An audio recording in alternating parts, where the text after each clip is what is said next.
আহা, কি আনন্দ আকাশে বাতাসে! অবশেষে মা আমাকে কেক খাওয়ার জন্য দিয়েছে। এখন আমি মজা করে কেক খাবো। আ আমার কেকটা মাটিতে পড়ে গেল। এই গাছের শিকড়ের জন্য আমার কেকটা নষ্ট হয়ে গেল। এইবার আমি কি খাবো? কত কষ্ট করে মায়ের থেকে টাকা নিয়ে কেকটা কিনেছিলাম। আমি কেকটা কিনে খেতেও পারলাম না। এই আমার কেক! আহারে! আমার শিকড়ে হুজুট খেয়ে মেয়েটার কেকটা নষ্ট হয়ে গেল। আমার শিকড়গুলো যা হয়েছে একটু কথা শোনে না, যেখানে সেখানে সরিয়ে থাকি। এই মেয়ে, কেক নষ্ট হয়েছে বলে এত কাঁদতে হয়? যাও, বাড়িতে যাও। বাড়িতে গিয়ে আবার টাকা নিয়ে কেক কিনে খাও। চুপ করো তো তুমি গাছ! তোমার শিকড়ে হোঁচট খেয়ে এই তো আমার কেকটা নষ্ট হয়ে গেল। আর তুমি কিনা বলছো আবার টাকা দিয়ে কেক কিনে খাওয়ার কথা। আমার মা অন্যের বাড়িতে কাজ করে, সেখান থেকে কিছু টাকা জমিয়ে আমাকে টাকা দিয়েছিল কেক খাওয়ার জন্য। কান্দাকাটি করি দেখে আমাকে কি আবার টাকা দিবা? আমরা কি বড়লোক নাকি? আমরা গরিব, এত টাকা কোথায় পাবো আমরা? হলো না আমার আর কেক খাওয়া।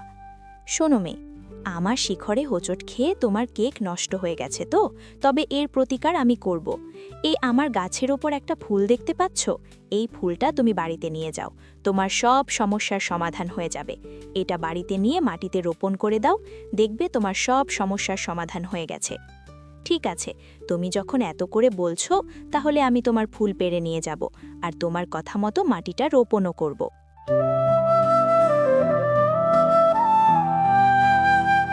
এরপর মিনা গাছের কথা মতো ফুলটা রোপণ করে নেয়। ও মা, এটা কি দেখছি আমি? কালকে যে জায়গায় ফুল রোপণ করে দিয়েছি, আজকে সেই জায়গার কেকের গাছ হয়েছে। এজন্য গাছ আমাকে বারবার গাছে ফুল নেওয়ার কথা বলছিল। কি মজা, কি মজা! আমি এখন গাছ থেকে কেক পেড়ে খাবো। খবরদার মুন্নি, দাঁড়াতই। গাছের কেক খাবি না। ফুল টেকে কেকের গাছ হয়ে গেল। কেমন যেন আমার সন্দেহ লাগছে। তুই কোন গাছের কথা যেন বললি? ওই গাছের কাছে নিয়ে চল তো। এই যে মা, এই সেই গাছ যে গাছ আমাকে ফুল দিয়েছিল। এই গাছ, বলো তুমি, আমার মেয়েকে কেন ফুল দিয়েছিলে যে কেক ধরা গাছ হয়েছে? তুমি কি খারাপ উদ্দেশ্য আমার মেয়েকে ফাঁসাতে চেয়েছো, নাকি নিশ্চয়ই কেকের মধ্যে কিছু আছে? না না গো, তুমি সম্পূর্ণ ভুল বুঝছো আমাকে। তোমার মেয়ের মুখ থেকে শুনেছি তোমরা নাকি অনেক গরিব, তাই তো ফুলের মাধ্যমে তোমাদের সাহায্য করলাম। সত্যি?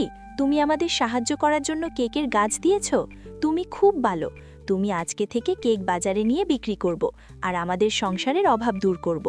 আর হ্যাঁ, ওই কেকের গাছে 2বার কেক ধরবে। দিনের কেকগুলো বাজারে বিক্রি করে, আর রাতের কেকগুলো ভুলেও ধরবে না, বুঝেছ? যাও, এবার তোমরা বাড়ি ফিরে যাও। চল মা, তাড়াতাড়ি গাছ থেকে কেকগুলো পেড়ে নেই। এই গাছে ধারা কেকগুলো বিক্রি করতে আবার বাজারও যেতে হবে। হি হি হি হি, আমি এই জন্যই তো অপেক্ষা করছিলাম। আমি জানতাম ওই গাছ কাউকে সাহায্য করার জন্য কিছু না কিছু দিব। ওই গাছের অনেক ফল নষ্ট করছিলাম। সেদিন আমাকে অনেক অপমান করেছিল। গাছ বলেছিল গরিব মানুষদের ফুল ফল দিয়ে সাহায্য করবে। ওই দিনই আমি প্রতিজ্ঞা করেছিলাম, যদি কোনো দিন এই গাছ সাহায্য করে, সেই সাহায্য করা জিনিস আমি নষ্ট করে দিব। আজ ওই সে ভরের মেয়েকে কেকের গাছ দিয়ে সাহায্য করেছিল, তাই না? দাঁড়া, ওই সাহায্য করা কেক গাছ কিভাবে নষ্ট করে। এ কি, আমার ভেতরটা জ্বলছে কেন? আমারে কি হলো? এ বাবা, আমাকে বাঁচাও! গেলে রে, গেলে রে, গেলে রে! আমার ভেতরটা পুড়ে ছাই হয়ে গেল। আমি আগের থেকেই জানতাম আমার সাহায্য করা জিনিস নষ্ট করে দিবে, তাই জাদু করে আমি ওই কেক গাছের কেকগুলোকে বিষাক্ত করে দিয়েছি। ঠিক হয়েছে, এবার উচিত শিক্ষা হয়েছে তোর।